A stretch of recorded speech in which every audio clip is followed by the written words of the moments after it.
আসসালামু আলাইকুম। আমি হ্যাপি সিদ্দিকি সবাইকে শুভেচ্ছা জানিয়ে শুরু করছি আজকের রেসিপি। আজকে আমি আপনাদেরকে দেখাবো কিভাবে সহজ উপায়ে বিরিয়ানি তৈরি করা যায়।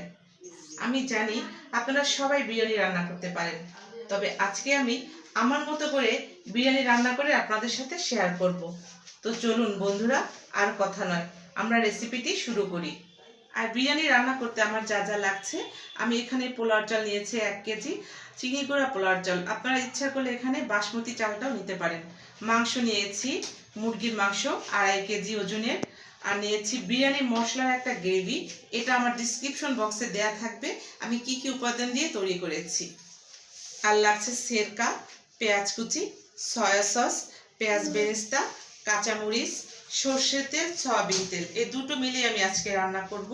লবণ আর হচ্ছে লেবু। চুলায় একটি ফ্রাই প্যান বসিয়ে দিলাম, এখন দিয়ে দিব তেল। সয়াবিন তেল সামান্য পরিমাণ, আর একটু দেব সর্ষে তেল। আমি এখানে কিছু গোটা মশলা নিয়েছি। তেজপাতা দিয়ে দিলাম, তেজপাতা, গোলমরিচ, এলাচ, দারচিনি,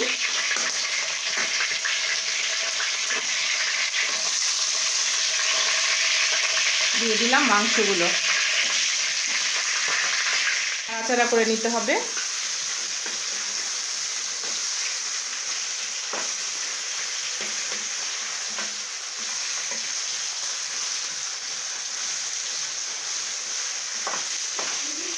জাস্ট মাংসের কালারটা একটু চেঞ্জ হবে, তখন আমরা মশলাগুলো ঢেলে দিব।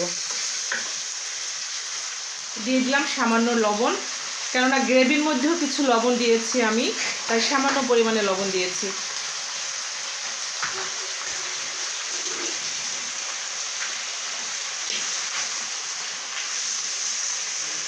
এখন আমরা এই মশলার গ্রেভিটি ঢেলে দিব। আমি এখানে কি কি মশলা দিয়েছি বন্ধুরা আগেই বলেছি, আমার ডেসক্রিপশন বক্সে থাকবে, ওখান থেকে আপনারা দেখে নেবেন।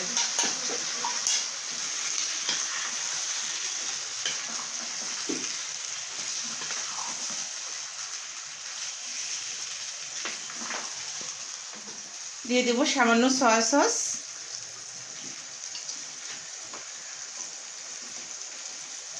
সিরকা,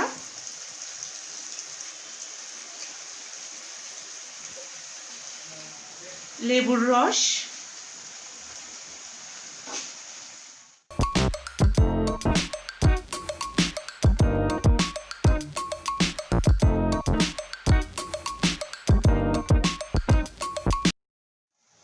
মাংসটা সেদ্ধ হতে থাক, ততক্ষণ আমি পোলাও চালের একটা প্রিপারেশন করি। পোলাও চালটাকে আমি ভালো করে ধুয়ে পানি ঝরিয়ে রেখেছি। এখন এই চালটাকে আমি গরম পানির মধ্যে 80% সেদ্ধ করব আর কি। জাস্ট চালটার ভিতরের অংশটা একটু শক্ত শক্ত থাকবে, এই অবস্থায় আমরা নামিয়ে ফেলব। আগে থেকে এখানে আমি গরম পানি ফুটিয়ে রেখেছি। এখন আমি এখানে দিয়ে দিলাম 2টো তেজপাতা, গোলমরিচ, এলাচ, দারচিনি, লেবুর রস। লেবুর রসটা দেওয়াতে কি হবে, পোলাওটা ঝরঝরে হবে। দিয়ে দিলাম লবণ,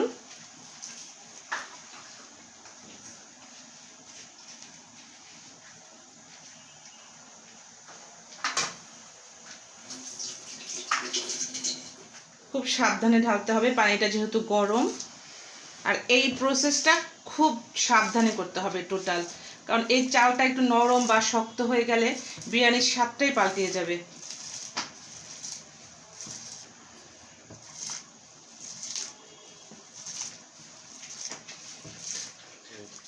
ফিরে আসছি 7-8 মিনিট পর। চালটা আমার হয়ে গেছে, 80% সেদ্ধ হয়ে গেছে। এই যে বন্ধুরা, ভিতরে একটা দানার মতো আছে এখনও শক্ত শক্ত। এখন এটাকে আমরা ছেঁকে ফেলব। ফিরে আসছি কিছুক্ষণ পর।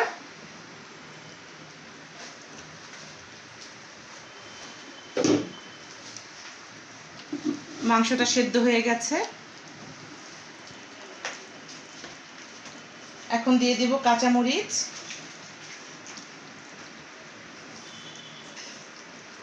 পেঁয়াজের বেরেস্তা, একটা টিপস মনে রাখবেন বন্ধুরা, বিরিয়ানি রান্না করার সময় যত বেশি পেঁয়াজের বেরেস্তা দিবেন স্বাদটা তত বেশি বেড়ে যাবে।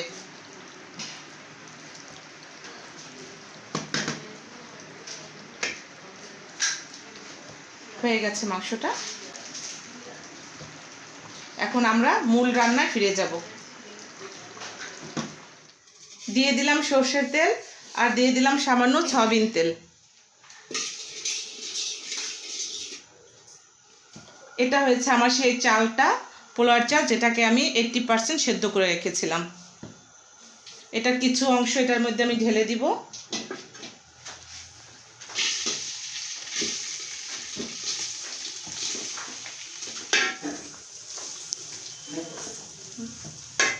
এখন দিয়ে দিব রান্না করা মাংসের কিছু অংশ।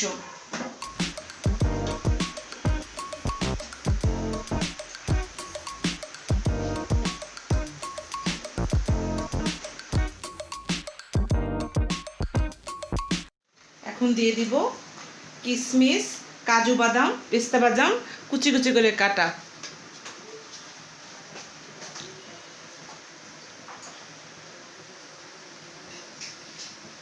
দিয়ে দিলাম পেঁয়াজের বেরেস্তা।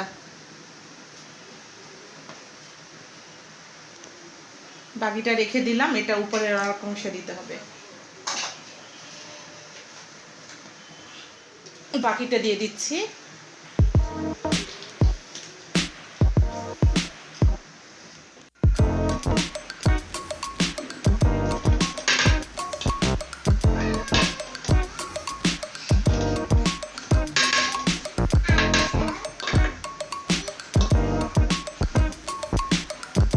এটা দিয়ে দিচ্ছি।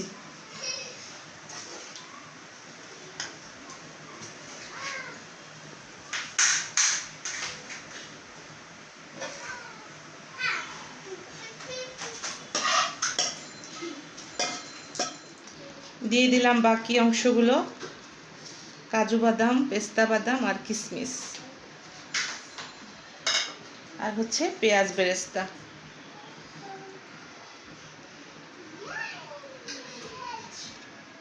বিশ মিনিটের জন্য ঢেকে রাখতে হবে। বন্ধুরা, আমার এই রেসিপিটি যদি আপনাদের ভালো লাগে তবে অবশ্যই আমার চ্যানেলটি সাবস্ক্রাইব করুন, লাইক, কমেন্ট, শেয়ার করে আমার পাশে থাকুন। আর পাশে থাকা বেল বাটনটি ক্লিক করুন, যাতে করে আপলোড দেওয়া মাত্রই আপনারা নোটিফিকেশন পেয়ে যান। আর এই বিরিয়ানি রান্নার পুরো ডিসক্রিপশন আমার লিঙ্কে দেয়া থাকবে, আপনারা ওখান থেকে দেখে নেবেন। আর বাসায় অবশ্যই ট্রাই করবেন, কেমন হয় আমাকে জানাবেন। ফিরে আসছি 20 মিনিট পর। এখন আমরা এটা উল্টিয়ে দেব।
আরও 10 মিনিটের জন্য দমে রেখে দেব। এই পুরো রান্নাটা শেষ করতে আমার 1 ঘন্টা সময় লাগবে। সামান্য পরিমাণে সরষের তেল দিয়ে দেব।